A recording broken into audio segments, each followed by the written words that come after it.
Hey,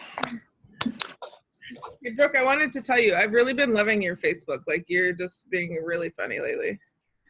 I really like it. My show of a life. Oh, you're just being so funny. Gonna reel her up. Yeah. Okay, well, okay, let's see. We're recording, so we'll go ahead and get started. So we wanted to talk about, Sarah and I wanted to talk about onboarding because I know it can be a very, it can be kind of stressful onboarding new people. And to give you guys a little bit of perspective, oh, hold on, I'm admitting one more person. I gotta figure out this weight room thing because this isn't gonna work. I've probably, one more person, Rebecca Bree.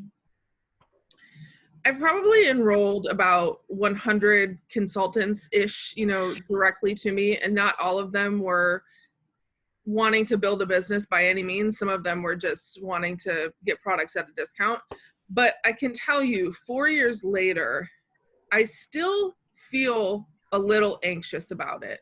And what I think ends up happening when you're bringing new people onto your team is that you feel responsible for their success.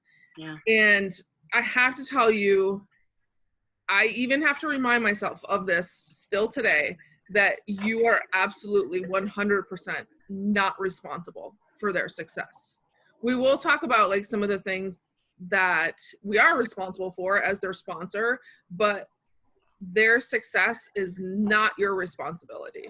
And truthfully, they could join anybody. They could never speak to their sponsor, and they would have all of the resources that they ever needed if they were driven and motivated enough to be successful in Rodan & Fields. So you could take all of us out of the equation, and if people wanted it bad enough, they would figure out a way.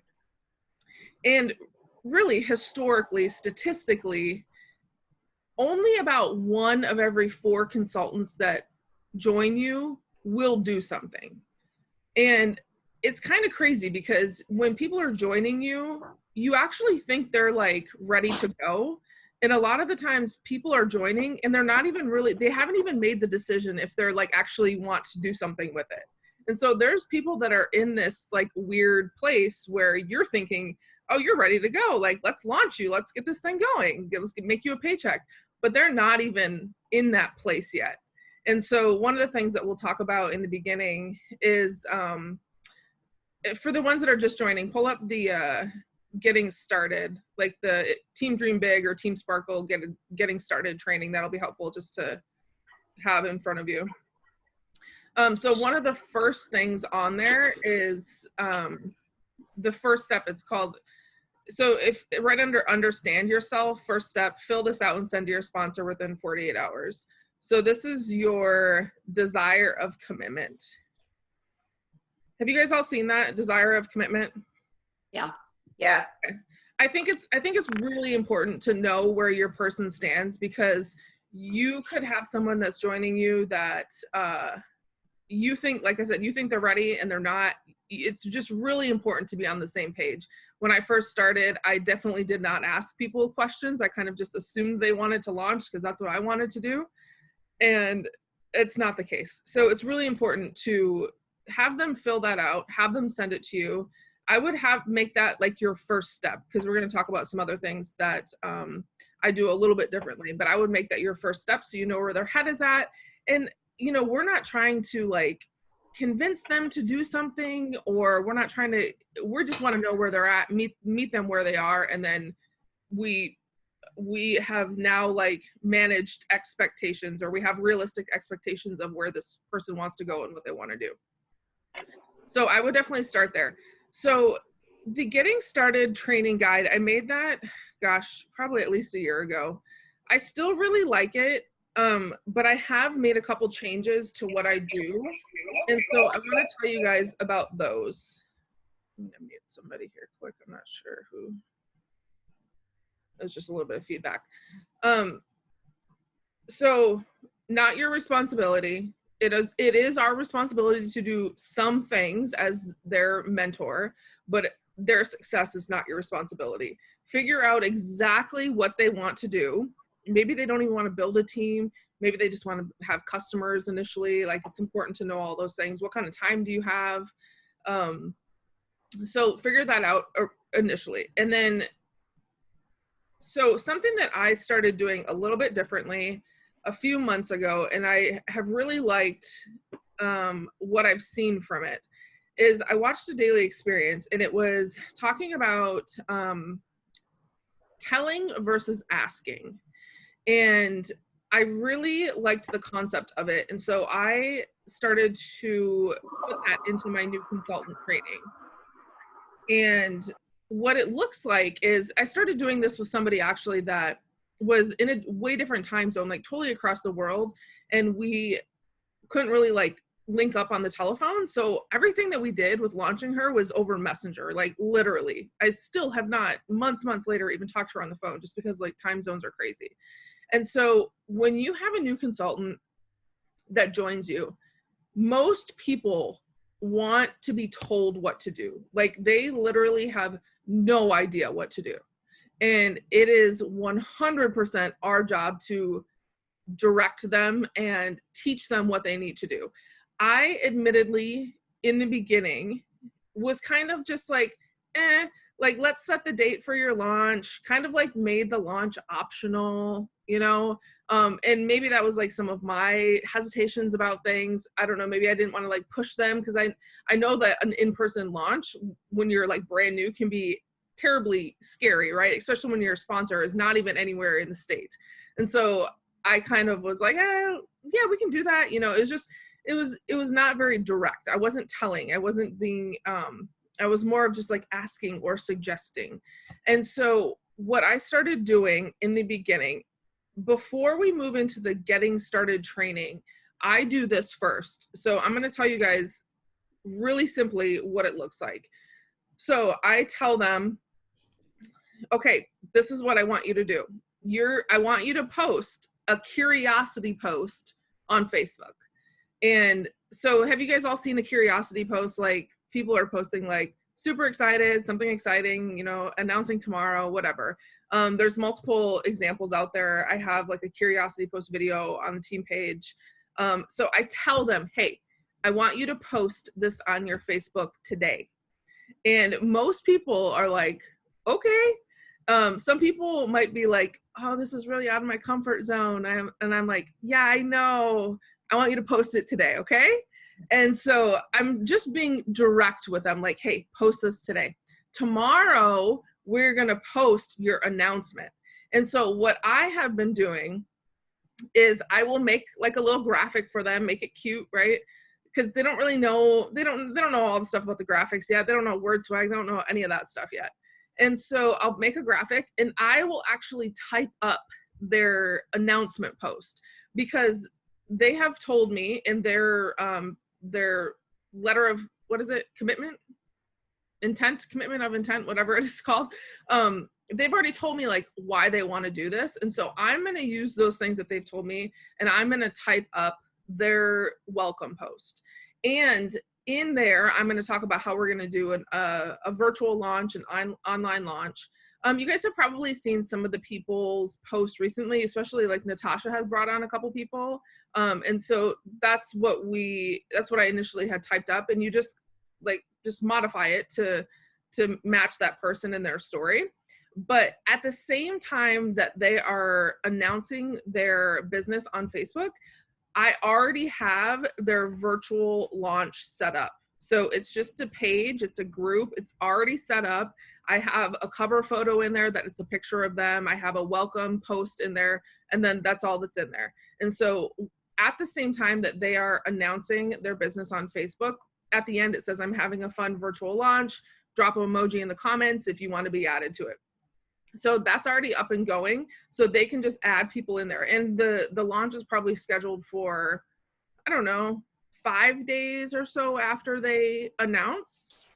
And so people that comment, you're going to add them into the group right away. And so for me, the first like 5 days there is really having that person invite people to their virtual launch. If you guys are like in close proximity of each other and you can do an in-person launch. I know it's kind of weird maybe like with COVID right now, but you could probably like, I think right now you could probably do a short or like a small gathering, social distancing.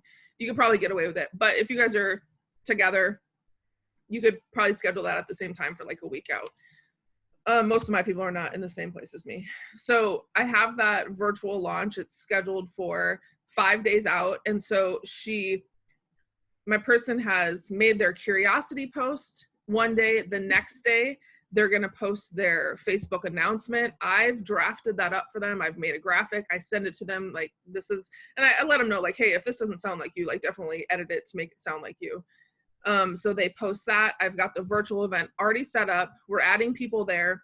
So after her initial post, then I'm going to give her instructions on how to invite people to her virtual event. And I have all of this typed out, exactly what I send to the person to invite, all the inviting language. I have it all typed out so I can send it to you guys. So she's going to start inviting to her virtual event. And you're going to tell her, like, invite as many people as possible, you know, like the more the merrier.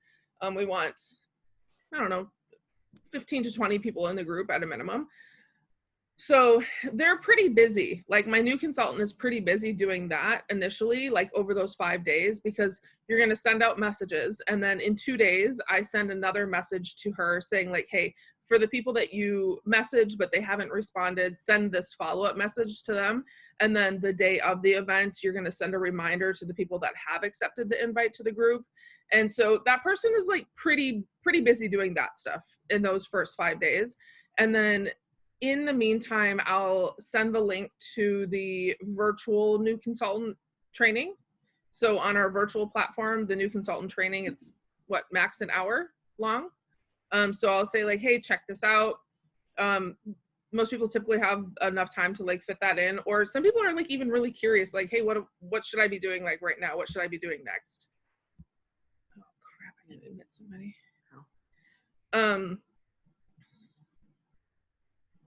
And then we have the launch.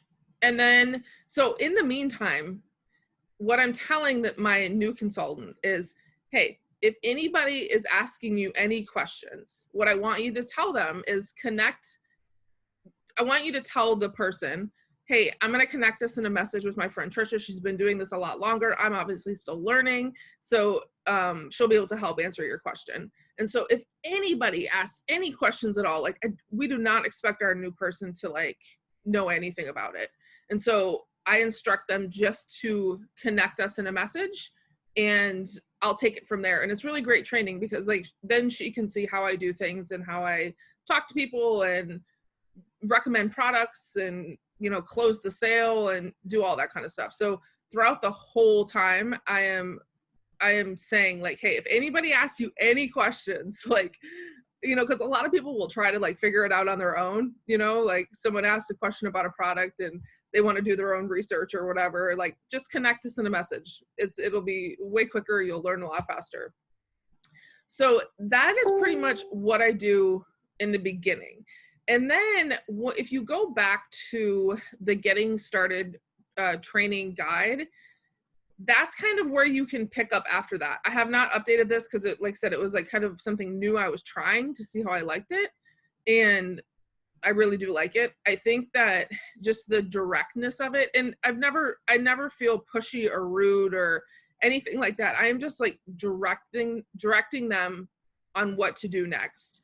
And you'll know, you know, so that's if everything goes amazingly smooth, right? You have a really great consultant that is being coachable and they're doing things that you say and they're not taking too much time to do it.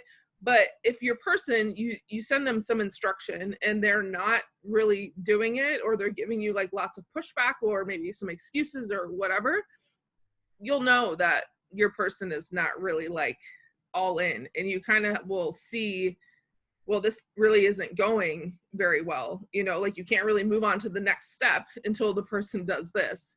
So not every onboarding, each person is not going to look the same by any means. Like it's going to look very different for each person. And that's like, this is like the picture perfect way of everything goes as planned. And people are, you know, doing things regularly and they're excited and eager. But if we go back to the getting started. Let me find it.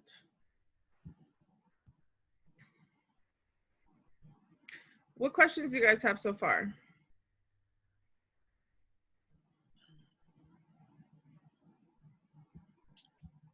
Can you hear me?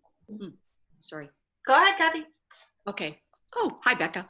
Hi. I can't see anybody because I just have Trisha in a little screen and then my onboarding stuff in a big screen. Anyway, I've my new consultant. It won't be a virtual launch. It will be an in-person launch. So it'll look a little different. Mhm. But, and you don't have to answer this now, Trisha, maybe at the end if you want to, but, she doesn't want me to post any welcome thing on Facebook because she's also a Monate consultant, and she talked to Sarah Ashby. We did a three-way last week, and Sarah said not a problem at this point, and and she said I just don't want my whatever you call it in Monate, let's say sponsor, to know yet. She said I will tell her, but I don't know when she's going to do that. So she just really wants to get going. She's going to do everything. She just doesn't want anything put on Facebook yet. So for that type of thing, you know, you're going to have your people in some people are not going to want to use Facebook, or maybe it's like the older population that maybe isn't like all too good with Facebook yet or whatever, right? Which is totally fine. But with her, I would do the in-person launch, you know, as normal. I would schedule that right away and get her inviting people. And then I would really just move on to the like activity assignments that's on the getting started training. Okay. Obviously she's not going to announce on Facebook. She's not going to do a curiosity post, but she can definitely take her before picture. She can do the new consultant training. Yep. And then I think one of the big things for her is going to be doing the training calls. So are you guys familiar with the training calls? I think you guys probably all did them. So I think training calls are really good. And that's where it's under the first 7 days under the new consultant training. But what that is where you have your new person reach out to like 5 people that are closest to them, mom, sister, whatever. And you tell them like, hey, I started this new business. My sponsor wants me to do some training, some calls, bring her a couple people. It's strictly for training. You know, can you help me out? And so there's a script on that as well, on what you as the consultant would do onboarding your new person, like what you would say on the call. But another thing to think about too, because like you're presenting this as a training call to this person, so you're not gonna really expect anything from it. You're not gonna expect a sale. You're not gonna assume the sale by any means, because they think it's a training call. So another thing that you can do is just have your new person start with her warm market.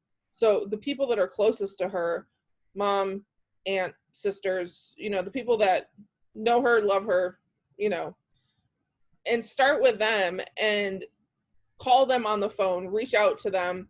And like when it comes to having your person reaching out to people, like we have to give them specific language because they do not know what to say. And so this is just another thing about directing versus, you know, telling versus asking, and just being very direct with it.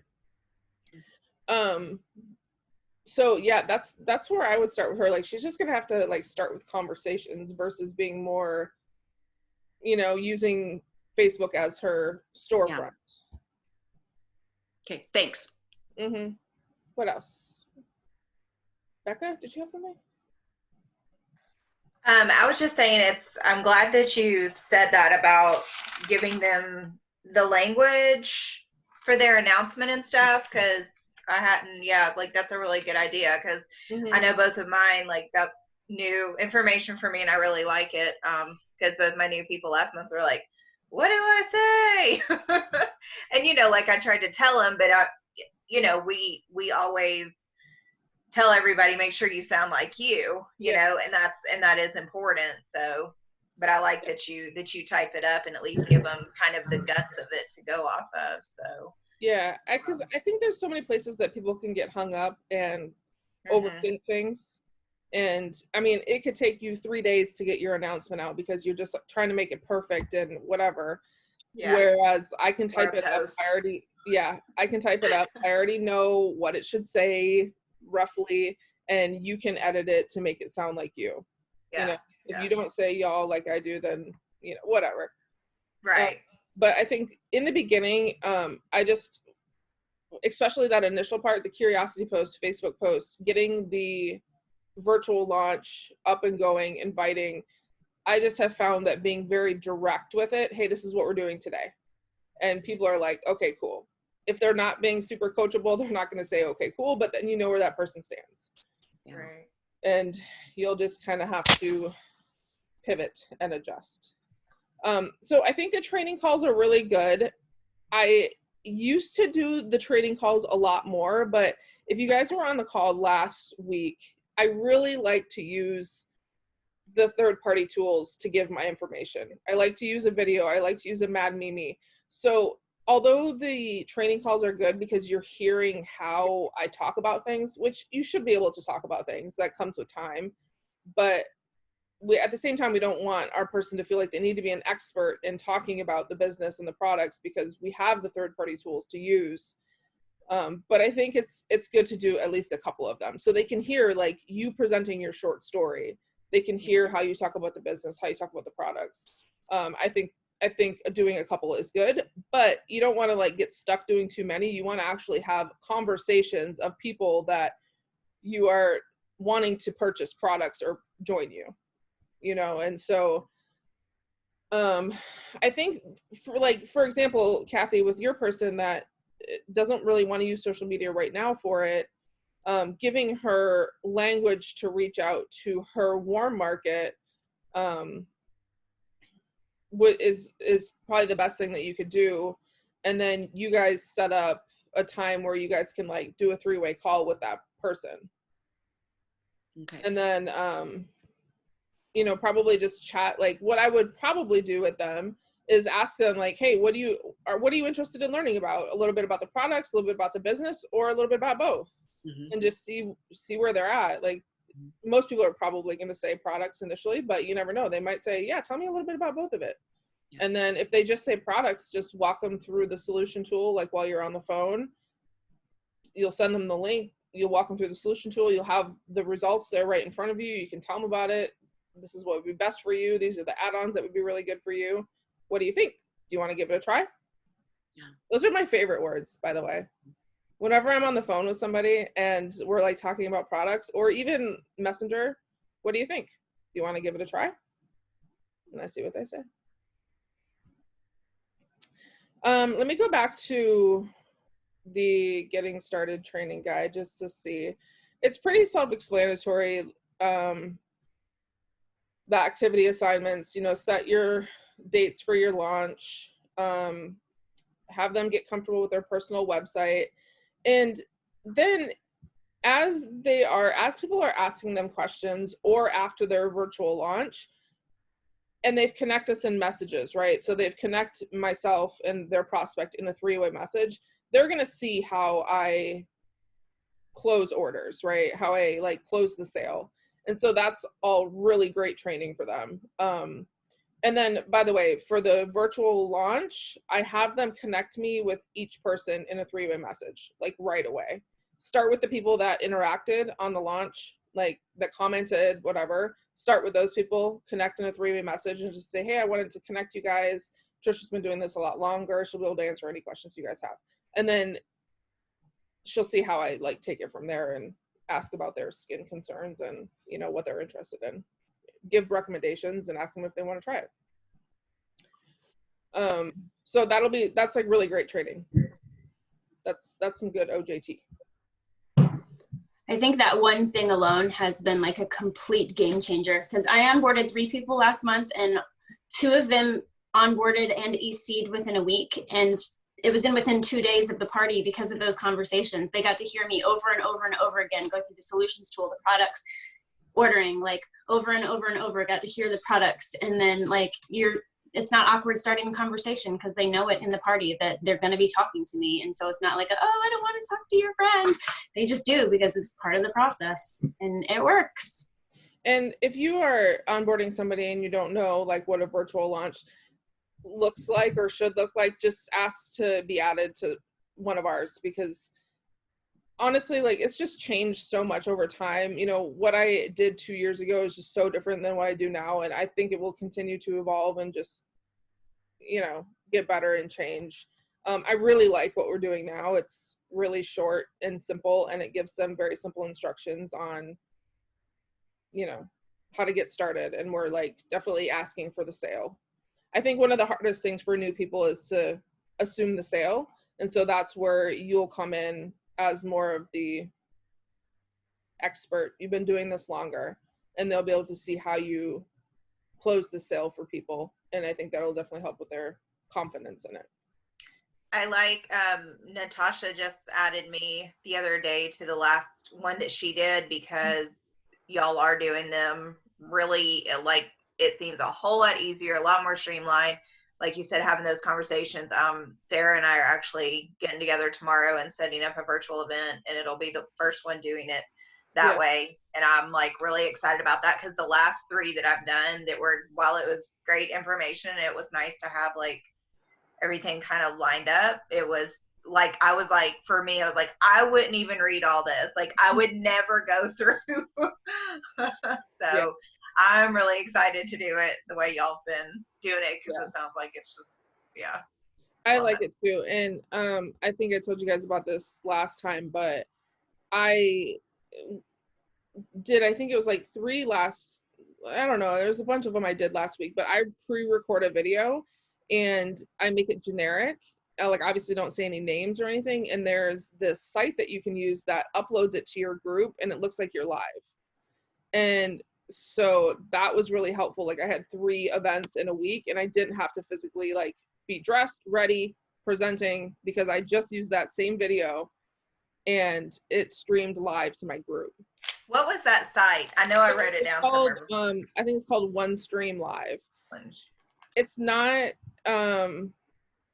free, but for me, it definitely has been worth the cost. And like, do you do like your welcome message, or like different things like that, or like where you talk about the product, stuff like that? I mean, so it's just my live video. So you saw the one that Natasha did. It's the same as that. So you can schedule your posts in your group. You can schedule those ahead of time to post.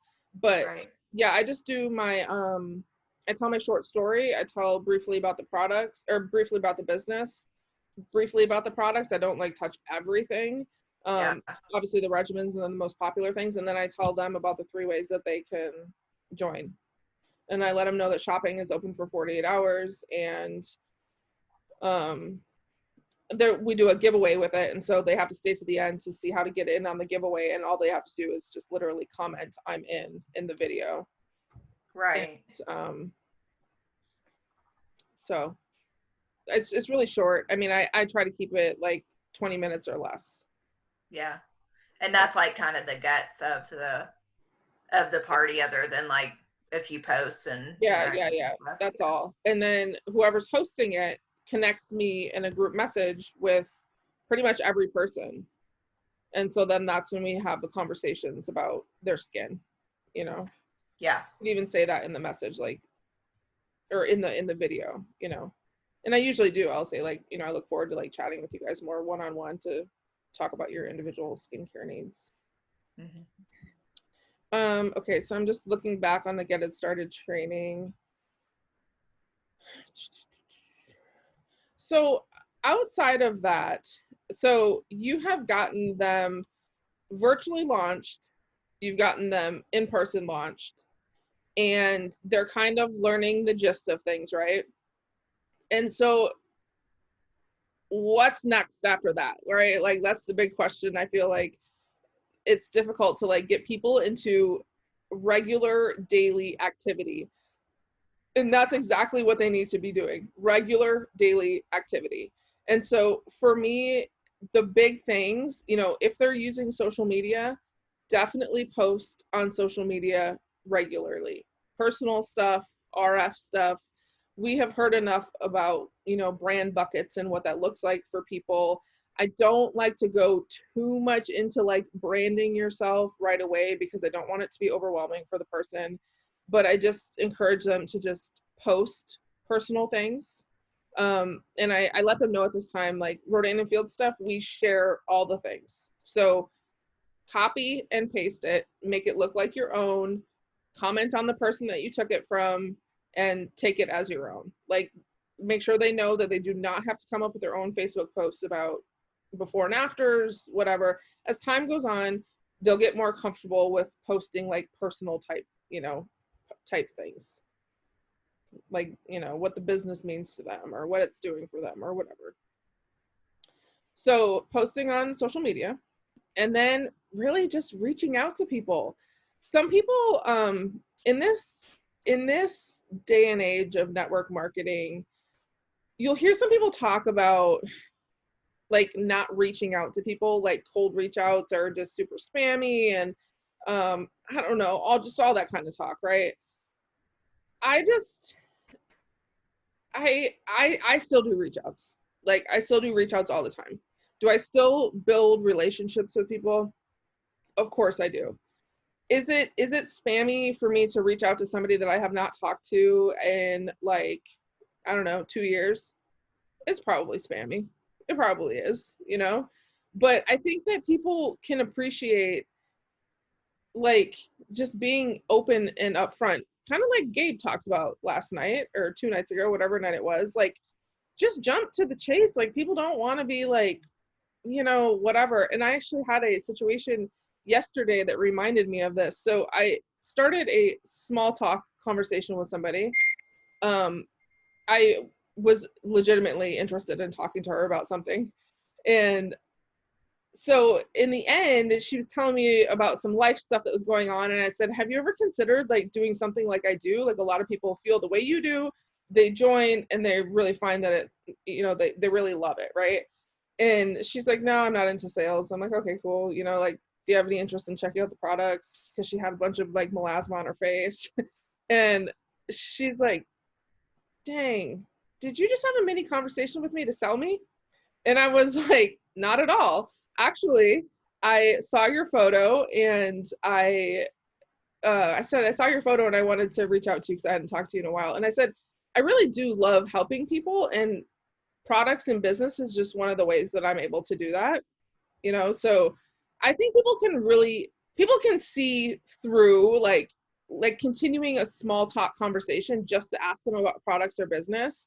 Whereas like just jumping to the chase of like, just ask them the question, you know, if they're not interested in what we're offering, they're just not going to respond back, right? Like, they're not going to respond, or they're going to say no. It's no big deal. So I would still personally coach my people to do reach outs. Of course, you need to be like showing yourself on social media, adding value to people as much as you can, building relationships, but I would still coach them to do reach outs and like just asking. And especially when you're new to the business, your reach out can be really, you guys hear me? Your reach out, it can be really focused. Like, hey, I just started this new business. I'm super, super excited about it. You know, I'd love to tell you more. When are you free? Like, what's your schedule like tomorrow? You know, and I think that there's just something like really great about being new and having that language to use. So I would start with like the warm market. That's what I would start with. And then I would coach them to then, once they feel like they've exhausted their warm market, I would coach them to then branch out to other people, you know, and just doing reach outs. That's asking if people are open to learning more about what we do. And I feel like that's what daily activity looks like. Do you guys have anything else that you would add to daily activity for a new person? No, that's it. And talking to Sarah, Sarah has the 3 things: the daily active, or the Facebook posts, the reach outs, and then check your email. Because a lot of things are on the insider. Like, just read your email. There's only one a week. Just check your email. See if you got something in there. You'll be up to date if you do. Yeah. I would maybe teach them about the Penny app early on. I'm just looking at the list here. What about time spent with a new consultant? I said, you know, I'd love to spend an hour a day on the phone with you. You can bring your questions. We can go. I don't want to tell you a lot of stuff at one time because I don't want to overwhelm you. But is that all right with you? And she said, yeah, that would be good. And I said, you know what? We'll set our timers 1 hour and then we're done. And then, so how do you touch base with brand new consultants? Well, I think it's important to, like, as you're onboarding them, you know, I think a month's time frame, if they're coachable and they're doing the things, a month's time frame is sufficient, and then they should have their wings and they should fly. Like, Okay. Our job is just to get them as independent as possible, as quick as possible. Yeah. And, you know, in the beginning, we definitely want to focus on the income producing things. Like, you know, even you could even ask yourself, like, is this income producing? Is this something that we should really focus on right now? Of course, do they need to know about CRP and, like, you know, that kind of stuff? Yeah, they do, but I don't think it needs to have a lot of time spent on it. And they can do their own digging around in Pulse. Like, they can go into Pulse, click on all the things, all the external links that it'll take you to. If they have questions along the way, you know, they definitely need to ask them. And that's another thing I tell my people in the beginning too, is I expect us to be talking every day, you know, whether it's just through text. You know, I don't know that we necessarily need like a phone call every day, but like if you go silent, that's kind of when I'm going to get a little worried about you. So do not worry about asking me questions. I want you to ask me questions. If you're not asking me questions, there's probably a problem. But yeah, like I would focus mostly on income producing type stuff, and an hour might be maybe a little bit overkill, but how old is this person, Kathy? She's about 49 or 50. Okay. And another thing that we want to show them too is that they can onboard new people, and we don't want it to be like a very time consuming, intensive type of process that they're like, oh gosh, I don't want to do this, you know? So that's something important too to consider when you're onboarding them. She said today, this is a really good time. She's a teacher and her last day was Friday. And she said, I've got this summer to really get going with this. And then in the fall, when I'm back reconnecting with my teacher friends, then I can be sharing with them. So, and she's already got two PCs, her two daughters. So, and then, you know, as someone is seeming to fall off the path of, you know, you onboarding them, or I don't know if I finished my statement about this, but whenever you're onboarding, definitely establish the next time you guys are gonna follow up with each other. I mean, it's kind of like task, finish the task, let's talk. You know, give the next task, finish it, let's talk. So you guys can keep on track, because if you give too much time in between, like when things are supposed to be accomplished, or, you know, moving on to that next step, it's just a risk of that person maybe losing interest, falling off. So just make sure you stay on top of that. And like I said, first 30 days, I don't feel like it needs to go on forever by any means. But the first 30 days, and, you know, definitely be cautious. Questions are always good. But initially, maybe in the first week, you can give them the answer to their question. But then after that, point them in the direction of where to find the question. What you don't want is for someone, this has happened to me too many times, where they're just like constantly bombarding you with questions, and like they haven't looked for it. They don't even probably know where to look, because you didn't tell them where to look. You just answered it for them every single time they messaged. And so definitely point them in the direction, and don't be afraid to, like, if they message you a question, don't be afraid to like not respond right away, because chances are they're probably going to go look for it, and chances are they're probably going to find it and they didn't need to ask you in the first place. So you do need to be protective of your time and make sure that, you know, they're not taking too much advantage of you. Okay. And whenever someone gets off track, remind them, because they filled out their letter of commitment of intent, whatever the hell it's called. They have filled that out. They have told you why they want to work.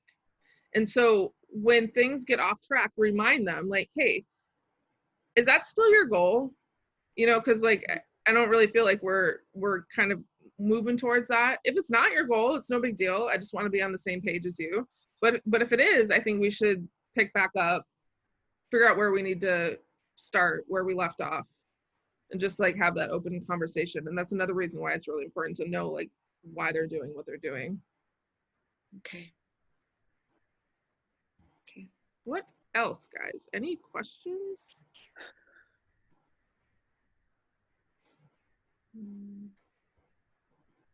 No.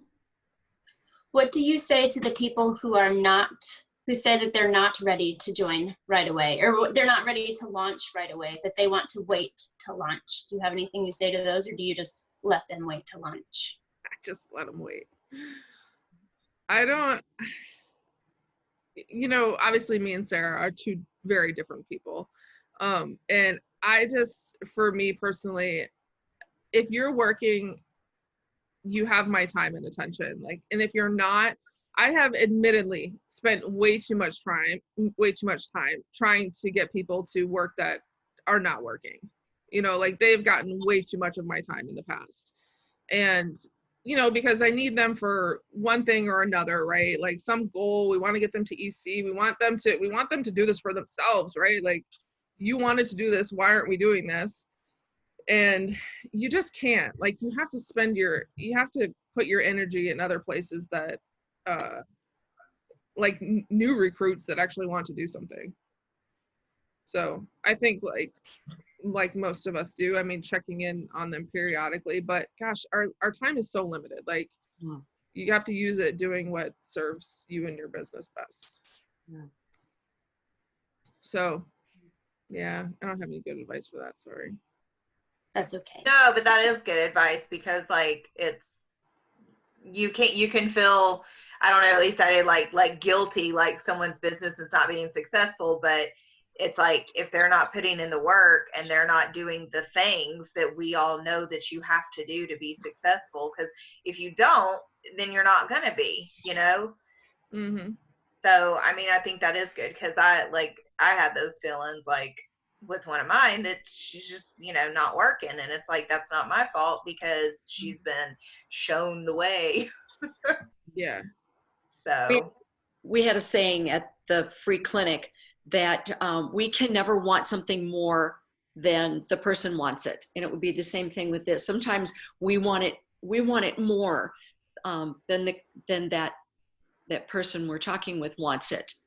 right. Mm-hmm. Something I think it was Bob Heilig, and I don't have the exact words, but it's really true. So he always says to treat your new people like they're the next most successful person on your team, and also treat them like they're gonna quit tomorrow.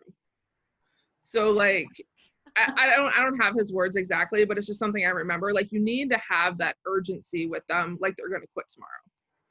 But you also need to have the belief in them that they're going to be crazy successful, you know? And so it's just like this fine line of, you know, and I think too, the onboarding process is challenging. You know, they say, you've always heard, spend 20% on your team, 80% on your own stuff. I have found that when I'm onboarding somebody, it really does take quite a bit of my time. Yeah. And so it's challenging. Like, you know, you really do have to figure out like what are the most important things to do. And then really just like you have to set them free as quick as you can. You're still there for them. You're still there for questions, helping and whatever, but you have to get your time back and not spend too much of it with, you know, onboarding that new person. But it's still our responsibility to coach them, you know. Well, and it's hard too when you have a couple people and they're very different. They learn differently. They speak a different language. You know what I mean? Like how you would say something to one, you can't really get the point across to the other that way. Like, yeah, like learning styles are very different, and yeah. And I think that if you are onboarding some people at the same time, I think like doing it together is a good idea. I know, you know, some people may not respond as well to that, but I feel like if they're not responding well, I mean, you could try to switch it up and just do it more one-on-one, but maybe they're just one of the ones that aren't going to do anything, you know? So, I mean, you have to be smart with your time. There's no sense in onboarding them individually. But I think, you know, with the things that we have, there's no perfect system. We have the Getting Started training guide, which is a really great guide. Like, I want you guys to feel confident in using that as an outline to help your new person on what they should do. I have not updated it with what I originally started doing just in that beginning part, just because I was testing it out to see how I liked it. But I will probably do that. Question for everybody. When you have a new consultant, do you generally give them a gift, or what do you do? I mean, I've always given gifts to all my PCs and Cs at Christmas, but I've never really given gifts when they start. How about you guys? I used to do like a handwritten card and then a book. I think I would send them like Romy's book. Okay. But I don't know. I don't have a good practice for it right now. Okay. Anybody else? Trisha, you would go broke if you did gifts for all your new consultants. No. I don't sign nearly as many consultants as I did before. I'm so much more strict with like who I let become a consultant. If they only want it for the discount, I try to keep them PCs. Like I don't do any of that anymore. Yeah. You know, to be honest though, I feel like out of all the people that I've signed up, I mean, like I said, it's 1 out of 4 is gonna do something right. It doesn't mean they're gonna do something forever. I guess I'm just kind of cautious with it. Like, you know how you don't want to send, so for example, if you have a new PC and then, I don't know, maybe they cancel like a week later, do you send them a welcome card? Like, do you send them, I don't know, before you get the welcome card out, they've already canceled it? That happened to me last month. I'm like, I don't think you get a welcome card, right? Yeah. So I kind of feel that way about like consultants too, because like just so many people have shown me that they're not serious about it. Yeah. And I don't think my welcome card in my book is going to change their mind. Okay. You know, I don't know. But what do you guys do? I think one of the like best things you can do is if you're going to do a gift, like do it in their welcome party and give it to their PCs, because at first doing it this new way, like it involves kind of 2 gifts. And I was like, ugh, that's more money I have to spend in these gifts. But like, my gift to you is I'm gifting your people, and I'm also going to gift you with your first promotion, because you're going to get some orders out of this, because people are going to want to participate in your party to get the gifts. So I think giving them their promotion and their cash bonuses is like a pretty big thank you. Like, I'm going to help you get this. Yeah. Yeah, I like that. I cover I do the beauty box that we do for the giveaway. And then, you know, right now we have free enrollment, but if we didn't have free enrollment, I might cover like the first however many, you know? So I do that for my new PCs. Well, okay, can we back that up a minute? In your, all you gals, in your launch party, in person, I've done them all mine in person. Do you give any gift that evening? Let's say there are 15 ladies that show up. I've seen it where like people have, anybody that becomes a PC that night gets like a $20, you know, because they get the PC whatever back. Okay. Some people will have even like $20 bills rolled up and kind of like sitting somewhere. Yeah. But I've also seen where people like raffle off a product, you know. Okay. Not anything like crazy, but like a lotion, tanner or something, you know. Okay. All right. Okay. I did with the virtual events, and I've had 2, and so I did like the gifts for that. And then I did for Stephanie's in person. I did like the people that ordered, you know, like a thing of gauze pads or something like that. If they did, you know, a regimen, but I did for my two, and I think it just depends on what business kit they get, but neither one of them were able to get like the largest one. So I gave them some samples, not like a ton, but at least some to start with. And then like, I just encourage like, hey, when y'all do your first CRP or your first order, make sure you get, you know, some samples. But I gave them some. Well, that's a good to start idea. off with, That's a great idea. Yeah, because Okay. it's not, you know, that's something that I always have, and it's not super costly, and it's good for them to have. Yeah. Yeah. Like if they don't get the largest kit, obviously. Okay. Yeah, I've heard people doing that, and then I've also heard people like actually order them like some business cards. Oh. That's cool. So Well, that's a thought, because I could order some more for myself anyway. yeah. I always give a sleeve of gauze pads free to everyone who becomes a PC. Mm-hmm. That's sort of my gift to them. I used to do that, and then I didn't like the way that the packaging was with the whole gauze pad. So what I do is I have like this little like Ziploc kind of bag that I got at Michael's, and I put like just, I don't know, 10 gauze pads in there, and just so that they can test them out, Oh, order them That's next smart. okay. That's if smart. they bought a regimen, obviously. Right. Okay. What about your lash boost people? I know we're getting a little off topic here, but like the ones that just, you know, if they just do lash boost or like lash boost and eye creams. Yeah, I've kind of went back and forth. So my last PCs, I sent like a lot of I sent a lot of samples. I had them here, and I was like, I might as well just get rid of them. So I sent like a sample of almost everything, and like their, you know, their thank you, welcome, whatever. Yes. But then I just kind of like, and some good things come from that. You know, people try the Radiant Defense, they want to then purchase it. You know, I think good things come from it, but I think also that you need to like not give too much up front, because you got to save a little bit of stuff for later, you know, Right. give things later. So like this last set, like I think I had like 15 new PCs last month, and I was just like, I'm just tired. I don't have all this stuff right now. And so I just sent microdermabrasion paste packet, you know, just. Yeah. Something. Yeah. I saw a Daily X a while back, and she said one of the best investments is to buy the product guides. And every new PC, when you send them a thank you, and that's what I usually do, slip the product guide in there so they can look through it and see what else is available. I was doing that too, and then the envelopes that I know. they didn't fit it, and so I had to put them in the big one, and it was just, I was too irritated. Yeah, I know. I had to buy the bigger bubble envelopes for that reason. Yes. I Yeah. have like I ran into that last week. Huh?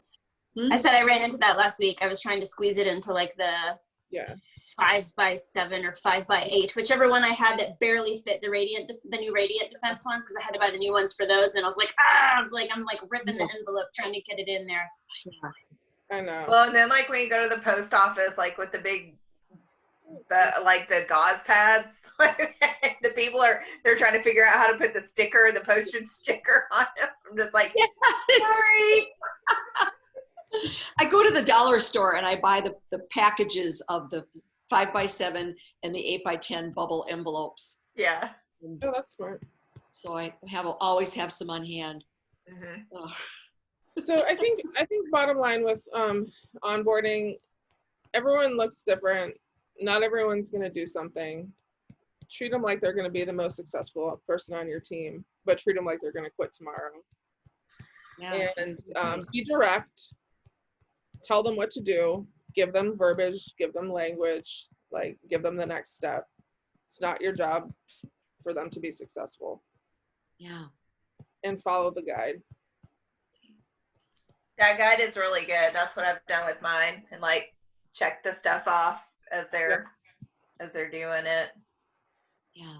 Yeah, and the only thing I changed is just having the virtual launch like ready right away when they get their thing out. so that they can start adding people, and then we can do that right away. Becca, did you print that off from the getting started page, your checklist? Yes. Okay. Yeah, I just printed it off. That Right. was what Sarah told me to do. So I said, okay. Yeah. I printed off and I started checking. Okay. Because until you've done like a bunch of this, you know what I mean? And like, I mean, Trisha, like, do you still kind of use this as like your guide too, or like, you just? Yeah, I do. I don't know. I feel like Natasha, turn around.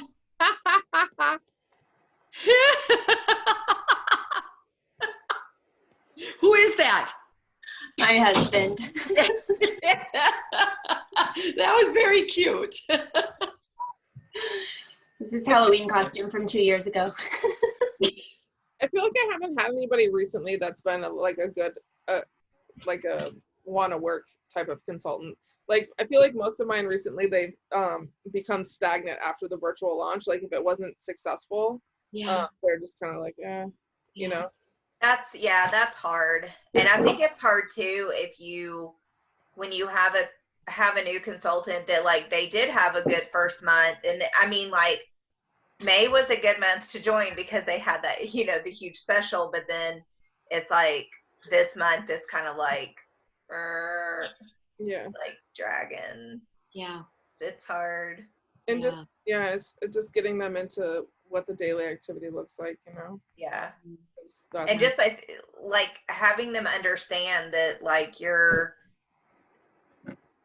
what am I trying to say? Like the little seeds that you're planting now with people, like they're gonna sprout at different times, and like keep talking to people because they eventually. I mean, gosh, I had one girl sign it's a customer, but she's gonna be a good one. After talking to her off and on for 1.5 years. I mean, and it's someone that I talk to off and on anyways, but she's just took a long time, and now she's like, oh my gosh, my skin, people were saying how great it looks at the wedding this past weekend, blah, blah, blah. I'm like, duh. Yeah, I told you. Yeah, I know. You guys, I had a consultant who worked it like crazy for 1 year, and she did really well. And then